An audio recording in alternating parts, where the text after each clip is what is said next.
Je vais introduire l'offrande florale d'aujourd'hui, offerte par la mission de Canaan. Nous sommes reconnaissants que Dieu nous a permis de mener une vie précise dans cette Église. Nous accomplissons la volonté et la providence de Dieu. En cette nouvelle année, nous serons unis avec le pasteur principal. Nous allons accomplir nos tâches fidèlement et nous allons devenir des guerriers spirituels qui aident l'Église. Juste comme Marie de Magdala a brisé son parfum d'albâtre, nous voulons nous consacrer et glorifier Dieu. Et nous attendons que Dieu va agir avec sa puissance explosive pendant la retraite d'été. Et nous allons aussi recevoir des bénédictions et des réponses. Avec un cœur ardent, nous avons offert cette offrande florale. Et merci.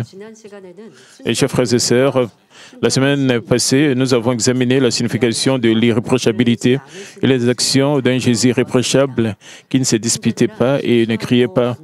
Et irréproche.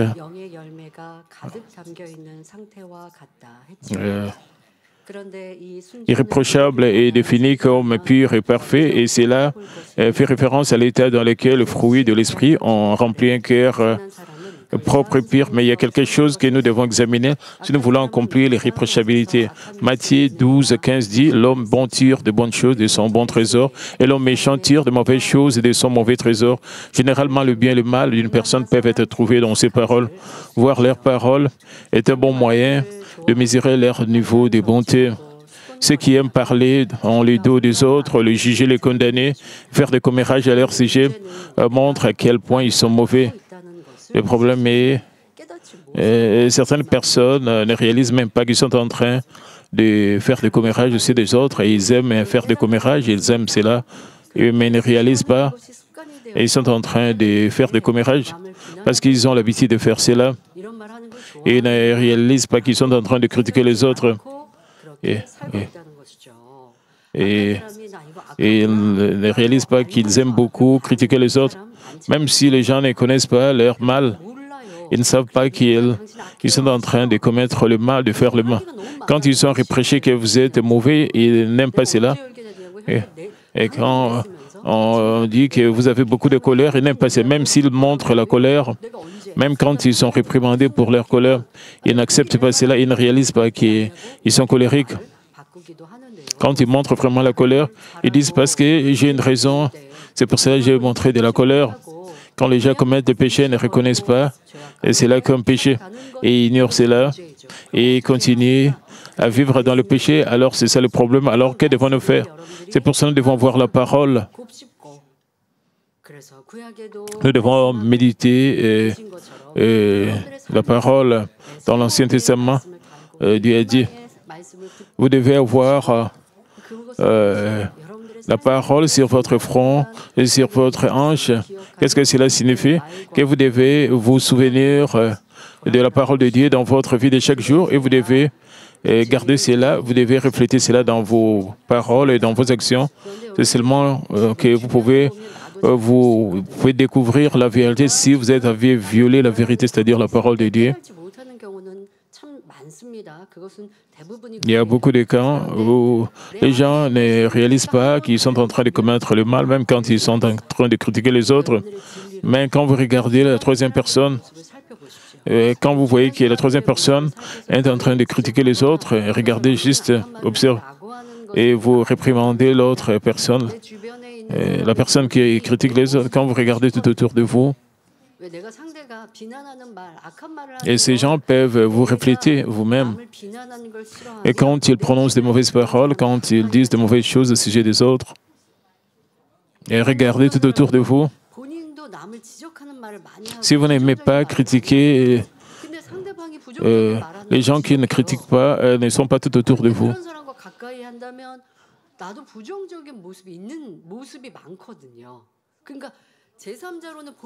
Si vous êtes proche de ces gens qui aiment critiquer les autres,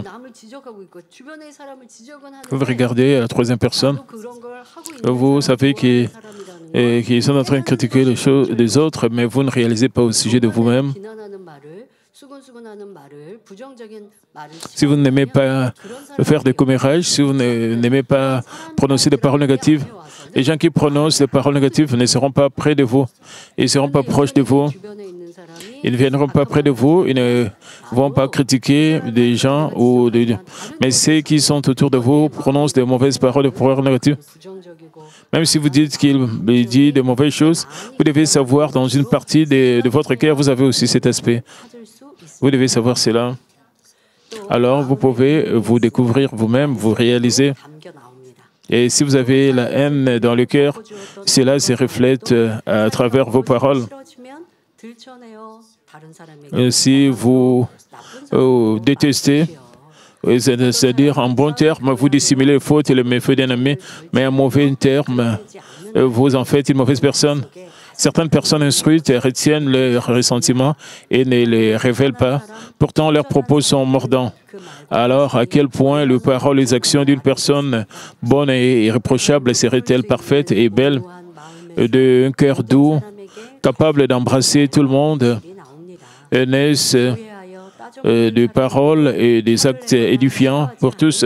Ces paroles ne se mettent pas en colère et ne montrent pas d'aversion envers ceux qui contestent ou ont des idées fausses. Ils écoutent attentivement et se débarrassent des malentendus par la bonté et l'amour. Comme ils ont l'amour et la miséricorde sacrificielle, ainsi que des fruits abondants de l'esprit comme la gentillesse, la bonté, la patience et la maîtrise de soi, leurs paroles et leurs actions dégagent le parfum du Christ irréprochable. Un parfum dégage une odeur lorsqu'il est vaporisé, mais l'odeur disparaît au bout d'un moment. Mais d'une personne irréprochable, le parfum du Christ sort pour toujours. Cela peut aussi être un parfum de vie pour les âmes mourantes. À travers ce message, que puissiez tous parvenir à un cœur de Jésus irréprochable, afin que la vie puisse être donnée aux âmes mourantes. J'espère que vous pourrez tous devenir des personnes bénies qui donneront le véritable espoir du salut à ceux qui n'en ont pas. Chers frères et sœurs, le troisième aspect de l'innocence de Jésus est que personne n'a entendu sa voix dans le riz. C'est la preuve du caractère vertueux et divin de notre Seigneur. Avant, je vous ai parlé des gens qui révélaient leur mal à travers leurs paroles. Et notre Jésus, à travers ses paroles, le caractère divin de notre Seigneur a été révélé. Cela montre que la manière de marcher, la posture, le langage, les habitudes de Jésus étaient parfaits et impeccables. En d'autres termes, il s'est comporté de manière très instruite et sophistiquée. Nous devons également parvenir à nous améliorer dans l'instruction du Seigneur. Éphésiens 6:4 dit « Et vous, pères, n'héritez pas vos enfants, mais élevez-les en les corrigeant et en l'instruisant selon le Seigneur. » Et ce n'est pas seulement au sujet de pères ou de parents, c'est au sujet de nous tous. La relation entre parents et enfants, enfants et parents. Nous devons aussi être polis. Et parmi les amis, parmi les prochains, parmi les collègues, entre le patron et les employés, nous devons faire les choses dans l'instruction du Seigneur. Particulièrement, nous parlons au sujet des parents. Parlons de la relation entre parents et enfants. Quand les enfants n'agissent pas comme les parents veulent, les parents ne doivent pas devenir irrités. Donc, lorsque les enfants n'agissent pas comme ils le souhaitent, le parent ne devrait pas s'énerver contre eux et leur lancer des paroles blessantes comme pourquoi ils sont comme ça et de qui ils s'en prennent. Ils doivent agir selon les instructions du Seigneur et servir d'exemple. Les enfants sont les reflets directs de leurs parents. Ils imitent votre façon d'agir et de parler. Si un enfant voit son parent se mettre facilement en colère pendant une conversation ou à l'heure du repas, il peut devenir colérique et sensible.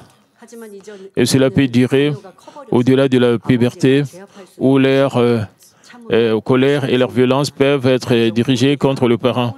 Mais en grandissant, ils peuvent facilement dominer leurs parents. C'est une situation regrettable dans laquelle tous les membres de la famille sont blessés. les parents sont responsables de ne pas élever leurs enfants dans la discipline et l'instruction du Seigneur. Dans le monde, les parents qui regrettent tant se sentent impuissants et abandonnent souvent, mais tout cela peut être résolu avec la puissance de Dieu.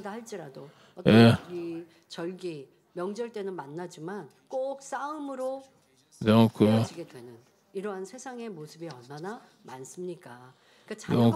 il y a beaucoup de cœurs dans le monde. Quand les enfants sont jeunes, les parents les réprimandent, les disciplinent. Mais quand ils grandissent, les parents sont impuissants, la paix est brisée, les parents ne peuvent plus rien faire, aussi des enfants, aussi de leurs enfants. Parce que les enfants n'accomplissent pas leurs tâches. Ils sont devenus adultes et ils refusent tout.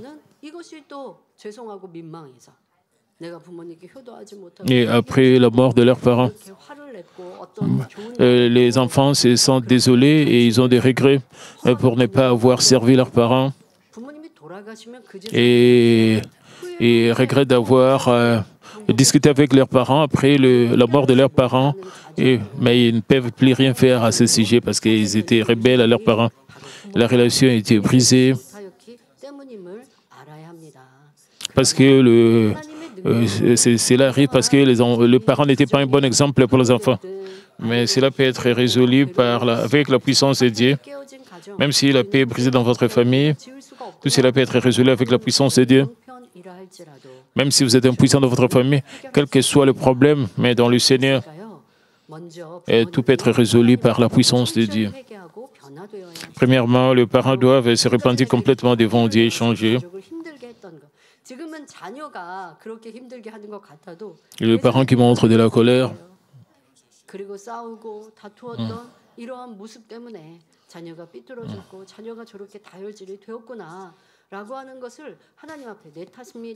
et c'est pour cela que les enfants se sont égarés, les enfants sont devenus colériques. Les parents doivent mettre le blâme sur eux, et même d'abord se repentir complètement, ils doivent changer. Et les parents doivent devenir humbles et bons et gentils. Et comme les parents, après c'est là quand les parents vont prier avec les enfants, Dieu peut agir, même si les enfants sont devenus rebelles, Dieu peut agir. Comme la lumière va venir, les ténèbres vont quitter votre famille et les enfants vont changer directement. Et donc les parents doivent se débarrasser de la colère et adopter la douceur.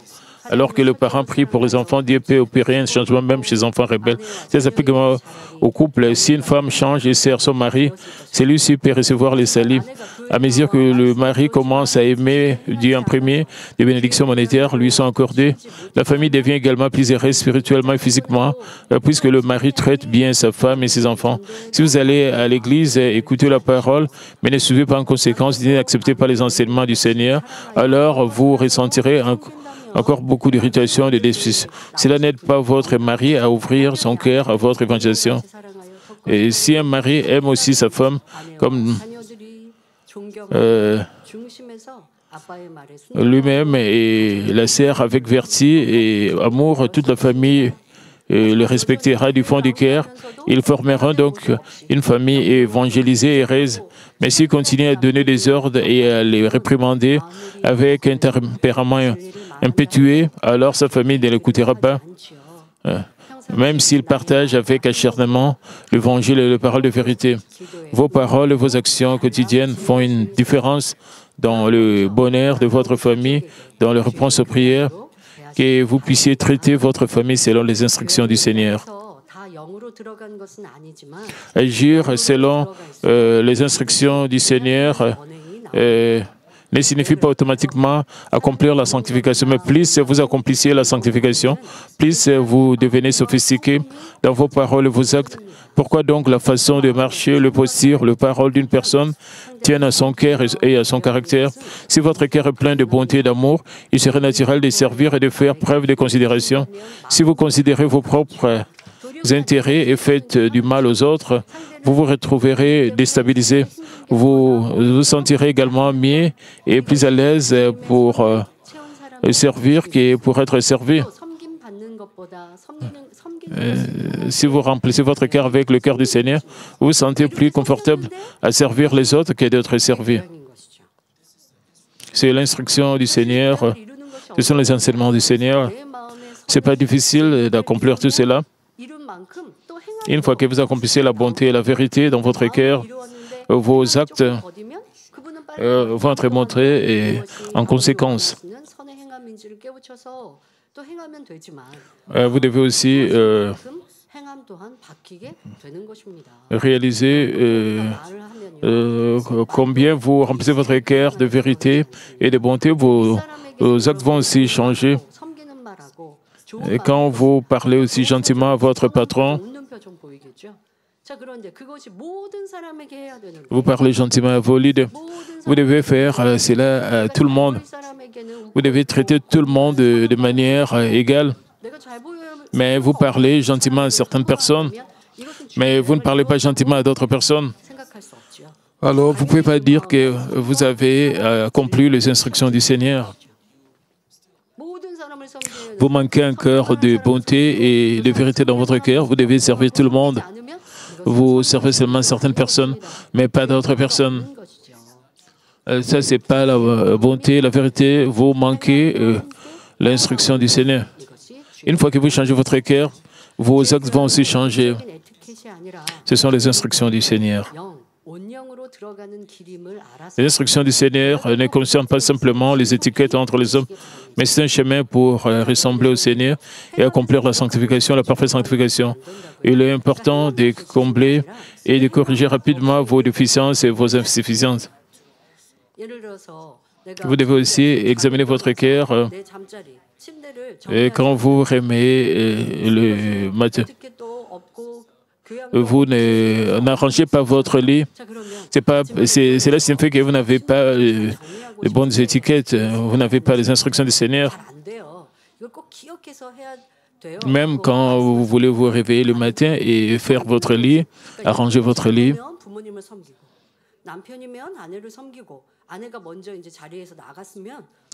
si par exemple, les enfants veulent servir leurs parents, si le mari veut servir sa femme, alors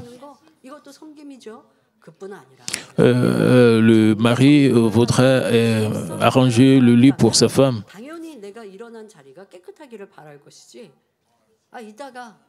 Et si vous êtes organisé, vous êtes toujours sûr d'arranger le lit. Si vous prenez que vous allez dormir chaque jour, vous ne devez pas arranger le lit.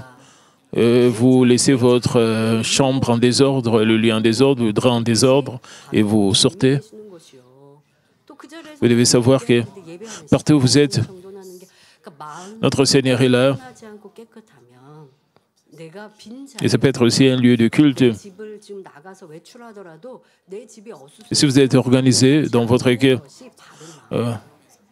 vous ne serez pas confortable quand votre chambre est en désordre. Mais si votre cœur change, vous devez tout changer. Vous devez trouver tout ce qui est de la contre-vérité, même les déficiences du corps. Et nous ne pouvons pas parler en détail au sujet des déficiences du corps. Nous observons seulement quelques-unes. Jetons un coup d'œil à certains aspects. Les personnes colériques marchent, parlent et se déplacent généralement rapides. Ils peuvent porter des jugements hâtifs avant d'écouter toute l'histoire et interrompre brutalement au milieu d'une conversation. Et ça, si vous avez cela, vous n'avez pas de la considération sur les autres. Certaines personnes font cela. Même envers les personnes qu'ils aiment, vous devez corriger cela. Ils interrompent les autres quand les autres parlent, n'ont pas encore terminé.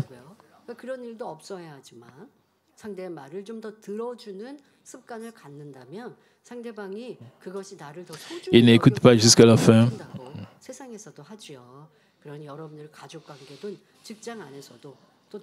Quand vous parlez avec le membre de votre famille ou avec vos collègues, si vous voulez être proche de quelqu'un, vous devez être sûr. Vous ne devez pas bouleverser l'autre personne avec vos parents. Vous devez corriger vos défauts et vos habitudes. En se déplaçant trop précipitamment, ils pourraient trébucher ou laisser tomber les objets. Ils peuvent manger trop rapide en parlant et en recrachant de la nourriture. Les autres peuvent mettre le blâme sur leur pauvre mémoire, même les jeunes gens. Quand les jeunes gens font cela, s'ils agissent de cette manière, vous devez savoir que vous n'êtes pas organisé dans votre vie. Vous devez toujours vous examiner, toujours examiner ce que vous faites et faites que les choses soient organisées. Vous devez corriger et toutes ces mauvaisetés. Ils peuvent manger trop vite en parlant et recracher de la nourriture. C'est un grand manque de courtoisie, mais si vous répétez ces actions sans aucun désir d'y remédier, vous ne pouvez pas ressembler au Seigneur. Par exemple, le pasteur visite la maison de leur troupeau et certains nouveaux croyants reçoivent beaucoup de recevoir et veulent vous servir avec quelques rafraîchissements, avec quelques biscuits et quelques boissons sucrées. Et le pasteur prend cela et mange. Et le pasteur parle avec des biscuits dans la bouche et les biscuits sortent. Et c'est un désordre. Alors, les nouveaux croyants qui ont reçu la grâce peuvent perdre la grâce en voyant le pasteur. Alors, le pasteur doit aussi corriger leurs habitudes. Vous devez toujours être sûr que vous êtes très propre et très soigné. Tout le monde va vous regarder. Et c'était une très bonne personne, vous devez faire trop attention. Qu'en est-il du Seigneur?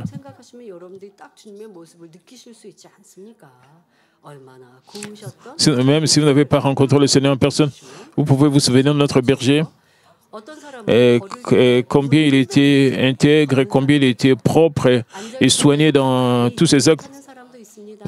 Beaucoup de gens qui bougent trop beaucoup leur corps quand ils marchent et ils marchent d'une mauvaise manière, mais quand ils s'assoient, ils bougent toujours leurs jambes.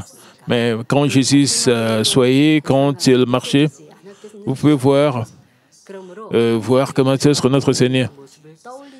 Donc, certaines personnes bougent beaucoup leur corps ou font des grands pas en avant. Certains ont du mal à rester assis. Ils sont assis de travers ou les jambes tremblantes et les mains occupées. Mais à quoi aurait ressemblé Jésus marchant ou assis? N'auriez-vous pas senti la noblesse sointée de son apparence, que chacun se souvienne de l'image de Jésus et lui ressemble dans ses comportements et postures? Il y en a qui ont l'air bien rangés, agissent de manière sophistiquée, mais quand on leur parle réellement, c'est le contraire. Bien qu'ils semblent être une bonne personne à l'extérieur, vous trouverez que leurs paroles dégagent une personnalité négative. Si cette personne bavarde ou parle dans les dos des autres, donc fait des commérages, et vous vous dites de ne pas être proche d'elle. Les paroles qui sortent de la bouche d'une personne sont directement liées à son cœur. Ceux qui ignorent la vérité et la bonté,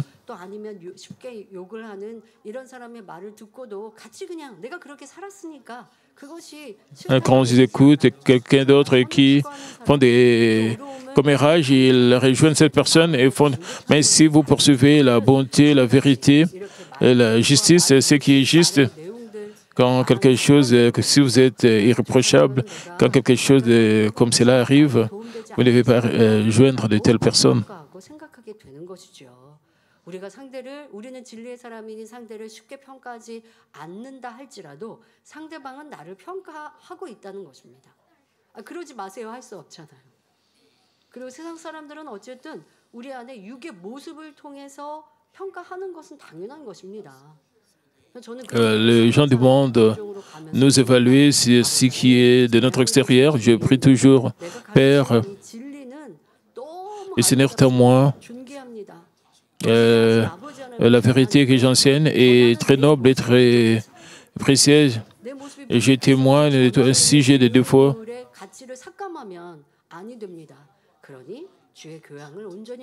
Et si je suis en train de miner mes enseignements, ça ne doit pas arriver. Et je prie à ce sujet-là pour que le Seigneur m'aide. Quand je dirige ces ministères Mamie, j'ai toujours cela dans mes pensées, dans mon cœur. Et pour que le Seigneur en moi ne soit pas déshonoré, pour que mes enseignements, j'essaie toujours d'être parfaite par la grâce du Seigneur. Je ne voudrais pas déshonorer le Seigneur. Et si nous faisons cela, donc nous n'allons pas. Les paroles qui sortent de la parole d'une personne sont directement liées à son cœur. Jacques 3:2 dit, nous branchons tous de plusieurs manières. Si quelqu'un ne branche point en parole, c'est un homme parfait, capable de tenir tout son corps en bride. Jacques 1:26 nous aussi nous dit, si quelqu'un croit être religieux, sans tenir sa langue en bride, mais en trompant son cœur, la religion de cet homme est vaine. Il est important d'être prudent avec ce que nous disons lorsque nous visons l'ancienneté. Nous devons nous empêcher de dire trop de paroles inutiles, même s'ils ne sont pas mensongères. En outre, il ne faut pas dire les choses sur un coup de tête sans trop réfléchir. En plus de ce que nous disons, il est important de vérifier soigneusement la manière dont nous parlons afin d'être irréprochables. Frapper ou pointer du doigt tout en parlant peut être inconfortable pour les personnes à proximité. Quand vous êtes dans un restaurant, il y a des gens qui s'assiedent en groupe, si vous dérangez les autres, les gens vont vous regarder. Quand vous êtes dans un lieu public,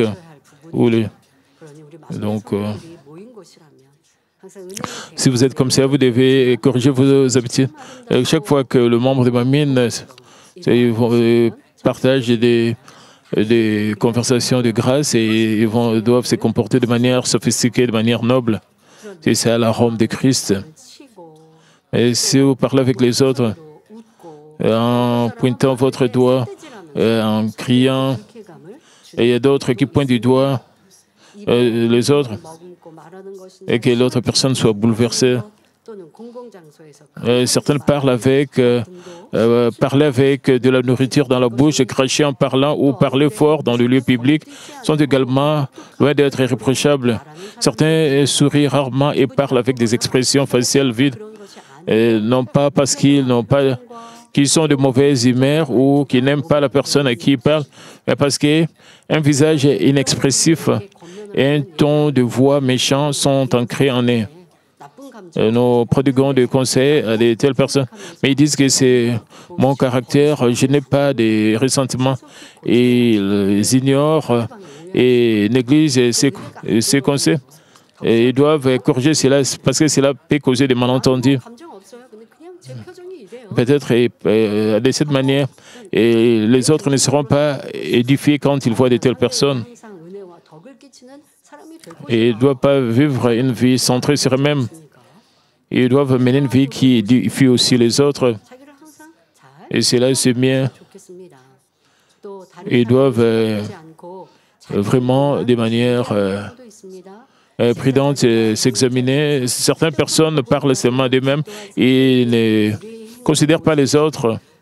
Et cela n'est pas aussi bien. Donc, au lieu de considérer cela comme des simples différences de personnalité, vous devez les corriger rapidement. Certaines personnes ne parlent que d'elles-mêmes et ne prêtent pas attention aux autres. Il est également impoli d'utiliser le téléphone à l'heure de repas ou lors de réunions.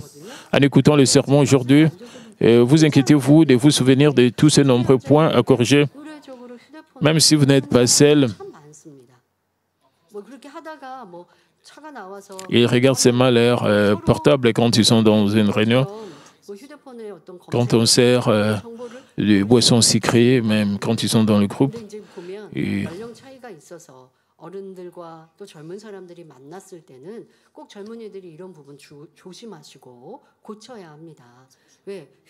Spécialement, les jeunes gens, quand ils rencontrent les adultes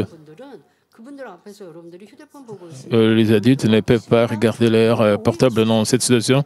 Quand ils vous regardent en regardant votre téléphone, ils vont avoir des malentendus que vous ne voulez pas leur parler. Vous devez corriger cela, jeunes gens aussi, quand vous êtes devant les adultes. Vous ne devez pas commencer à jeter vos regards sur vos portables parce que vous devez communiquer avec ces adultes.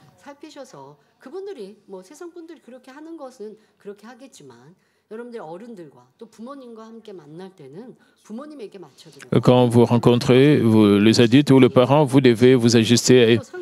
C'est plus poli. Et vous devez réaliser et essayer de deviner ce que les autres veulent. Et si vous réalisez que l'autre personne ne veut pas parler avec vous, s'ils veulent parler avec vous, vous devez mettre votre portable dans votre poche. Et si vous voulez chercher quelque chose, vous devez demander leur compréhension et faire cela. Alors les gens vont vous appeler polis et courtois, jeunes gens. Vous devez comprendre cela. Nous parlons de déficience du corps pendant le culte de mercredi. Quand vous écoutez ce message, il y a beaucoup de choses à corriger. Vous ne savez pas, même là, vous devez commencer. Vous pouvez avoir de telles pensées. Vous pouvez dire, comment est-ce que je peux me souvenir de tous ces points et les corriger? Mais si vous demandez toujours ce que Jésus, irréprochable, aurait dit et aurait fait, vous recevrez des réponses du Saint-Esprit qui est en vous. Pensez à ceci. Dans ma chambre seule, quand je suis dans ma chambre, je pense, qu'est-ce que Dieu le Père et le Seigneur Jésus-Christ vont me dire quand ils me regardent? Et notre Dieu le Père et notre Seigneur peuvent voir tous vos mouvements, toutes vos actions, toutes vos pensées, mais quand vous vivez dans le péché, ils ne veulent pas vous voir. Et si vous vivez toujours dans la lumière, dans la parole de Dieu, et chaque pas que vous faites, Dieu le Père va vous regarder. Il va regarder tous vos pas, observer. Et il va écouter attentivement tout ce que vous dites. Alors, vous ne serez même pas chargé à ce sujet, vous êtes content.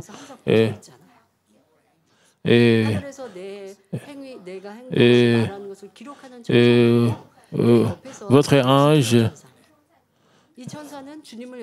les anges sont toujours à côté de vous, les anges sont toujours à côté. Même les anges au ciel sont en train de enregistrer.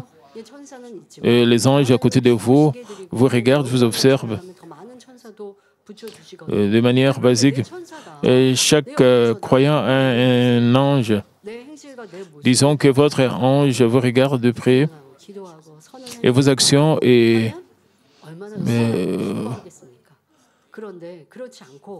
ils vont être contents. Mais il faut montrer de la colère, de l'irritation. Vous vivez dans le désordre. Vous vivez de manière désorganisée. L'ange ne sera pas content. Et l'ange serait de plus en plus éloigné de vous quand vous commettez le péché. C'est ce qui arrive réellement dans le monde spirituel. Cela est réel. Quand vous adorez Dieu en esprit et en vérité, alors l'ange sera aussi content. Et ils seront contents. Mais si vous n'adorez pas en esprit et en vérité, l'ange va se lamenter. Et ça sera vraiment, ça c'est très regrettable. Vous devez penser au Seigneur et dire toujours, vous devez toujours penser aussi à l'ange. Alors vous pouvez changer et rendre vos actes et vos actions plus irréprochables. Si vous demandez toujours ce que Jésus aurait dit, vous recevrez la réponse du Saint-Esprit. Colossiens 4, 6 dit que votre parole soit toujours accompagnée de grâce assaisonnée de sel, afin que vous sachiez comment il faut répondre à chacun.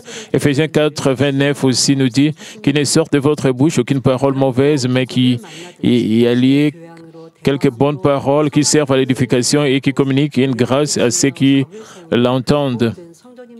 Et que vous puissiez tous dégager un bon parfum, donner la grâce et éclairer les autres en conversant dans l'instruction du Seigneur, quelle que soit la personne que vous rencontrez. Le quatrième aspect de l'irréprochabilité du Seigneur est qu'il n'a point brisé les réseaux cassés, ni éteint un lumignon qui fume. À quoi font référence un réseau cassé et un lumignon qui fume? Tout d'abord, regardons les réseaux cassés. 1 Pierre 1,24 dit « Car toute chair est comme l'herbe, et toute sa gloire comme la fleur de l'herbe.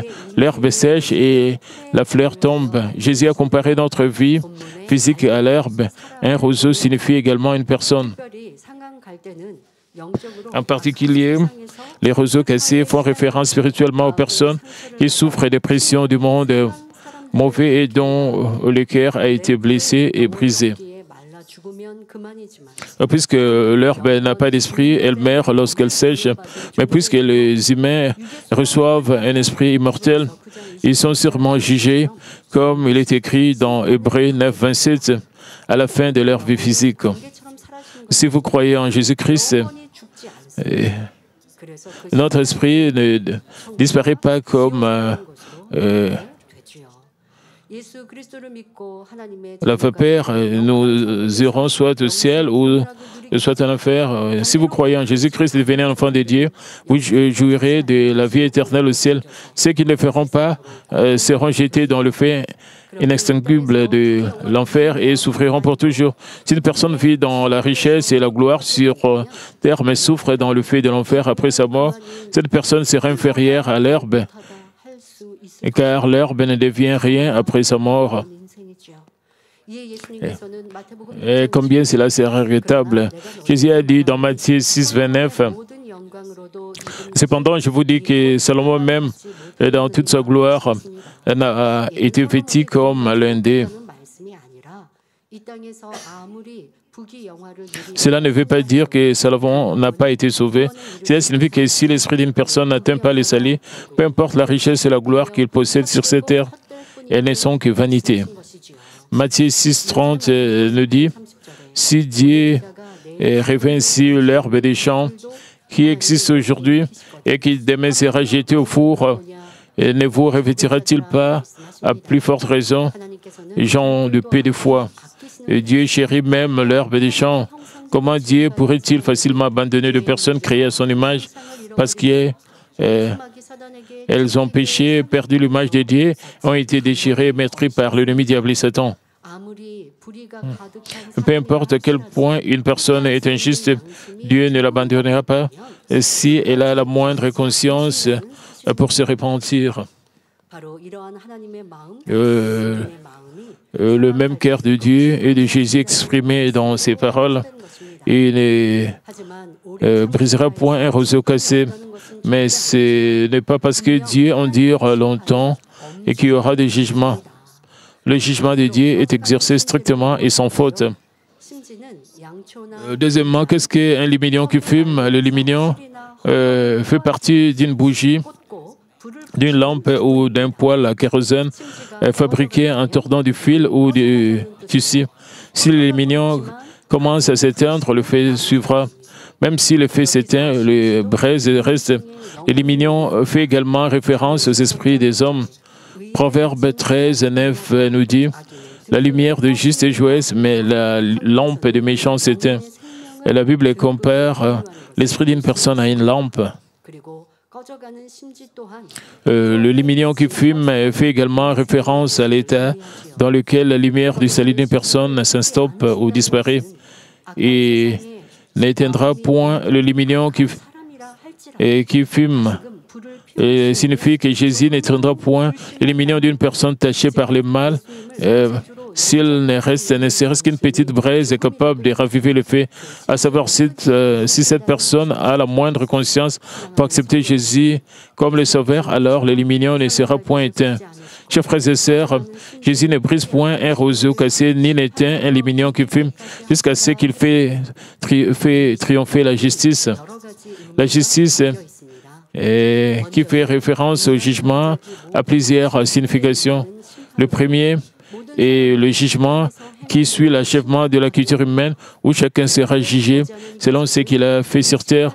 Mais Dieu le Père ne veut pas que quiconque soit confronté à la mort lors de ce jugement. Jean 3, 17 à 18 nous dit, « Dieu en effet n'a pas envoyé son Fils dans le monde pour qu'il juge le monde, mais pour que le monde soit sauvé par lui. » C'est-à-dire Jésus, celui qui croit en lui n'est point jugé, mais celui qui ne croit pas est déjà jugé, parce qu'il n'a pas cru au nom du Fils unique de Dieu.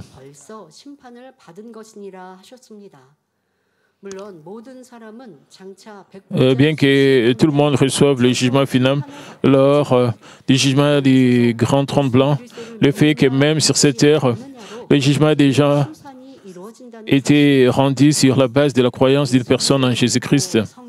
Si une personne croit en Jésus-Christ et reçoit le Saint-Esprit, son esprit est mort, revient à la vie, il devient enfant de Dieu et son nom est inscrit dans le livre de vie. Ainsi, il a déjà reçu la bénédiction de la vie éternelle. Ceux qui n'acceptent pas le Seigneur vivent comme esclaves du péché. Finalement, ils tombent en enfer et à la fin de leur vie sur terre. C'est pourquoi on dit que ceux qui ne croient pas au Seigneur ont déjà été jugés. Il est important de se rappeler que même les croyants qui ont accepté le Seigneur peuvent sortir des limites du salut. Le Dieu d'amour envoie le Saint-Esprit lorsqu'une personne accepte le Seigneur et l'aide à atteindre le salut complet et à devenir un véritable enfant. Jean 16, 8 écrit sur le Saint-Esprit et dit « Et quand il sera venu, il convaincra le monde en ce qui concerne le péché, la justice et le jugement. » Le Saint-Esprit habite dans le cœur des croyants. Il nous éclaire et nous inspire toujours jusqu'à ce que notre esprit atteigne le ciel en toute sécurité et nous conduit aussi à la vérité et nous aide dans nos faiblesses. Ainsi, l'expression « jusqu'à ce qu'il fait triompher la justice » exprime l'amour de Dieu le Père et du Seigneur qui assume la responsabilité de nous et ses enfants. Et si vous avez des défauts, vous ne devez pas être découragé et abandonné jusqu'au jour du jugement, jusqu'à ce que vous rencontrez le Seigneur, jusqu'à ce que votre vie va s'éteindre sur terre. Vous avez le Saint-Esprit qui vous réveille. Ceux qui ont reçu le Saint-Esprit, bien sûr, vous ne devez pas éteindre le Saint-Esprit. Dieu ne vous abandonne pas, Dieu vous aide et vous donne le réveil. Vous devez vous souvenir de cette grâce et vous devez vous accrocher à Dieu. Et c'est ça la signification contenue dans ce verset. J'ai commis ces péchés, je suis loin du salut. Même si j'écoute des sermons, je ne reçois pas. Les gens disent qu'ils sont remplis de Saint-Esprit, mais je suis encore fatigué, épuisé-moi. Vous devez savoir que vous avez encore Dieu. Et Dieu le Père vous envoie le Saint-Esprit et vous encourage. Vous avez aussi le Seigneur qui intercède pour vous au ciel. Et notre Dieu le Père et nous aime et essaie de nous donner beaucoup de bonnes choses. Vous pouvez dire que j'ai beaucoup de défauts. Et il n'y a pas de possibilité pour moi de m'améliorer. Mais vous devez comprendre l'amour de Dieu le Père. Que vous pouvez tous vivre dans la grâce de Dieu, que vous puissiez courir vigoureusement vers le ciel.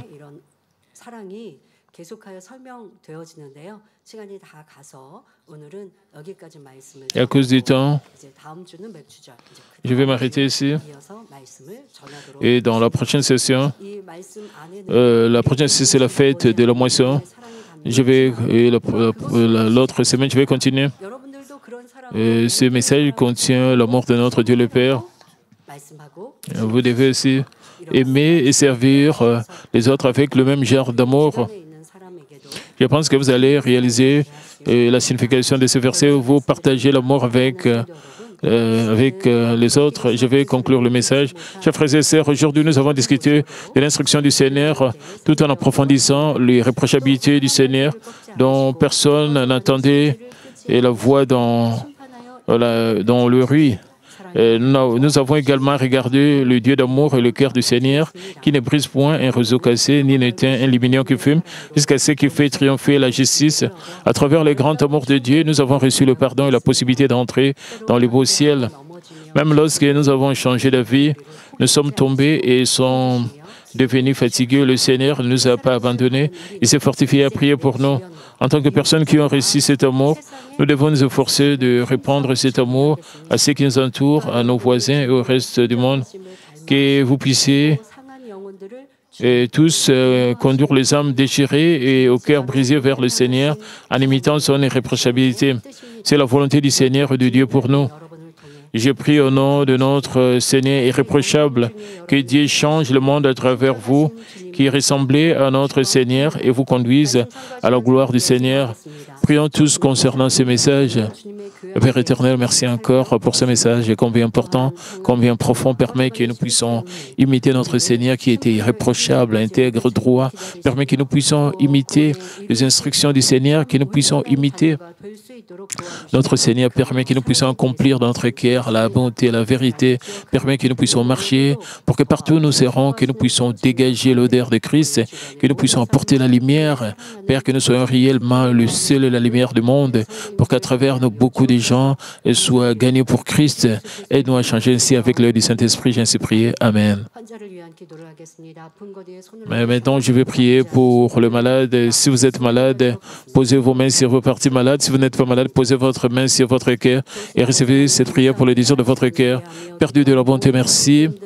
Pose ta main sur tout le membre de Mamine qui participe à ces kills. Et s'il te plaît, pose ta main du pied jusqu'à la tête. Toute leur faiblesse, leur maladie soit consumée par le fait du Saint-Esprit, qu'ils soient parfaits. Et quel que soit le problème, ils peuvent avoir les maladies incurables, les maladies en phase terminale, et toutes sortes de maladies difficiles.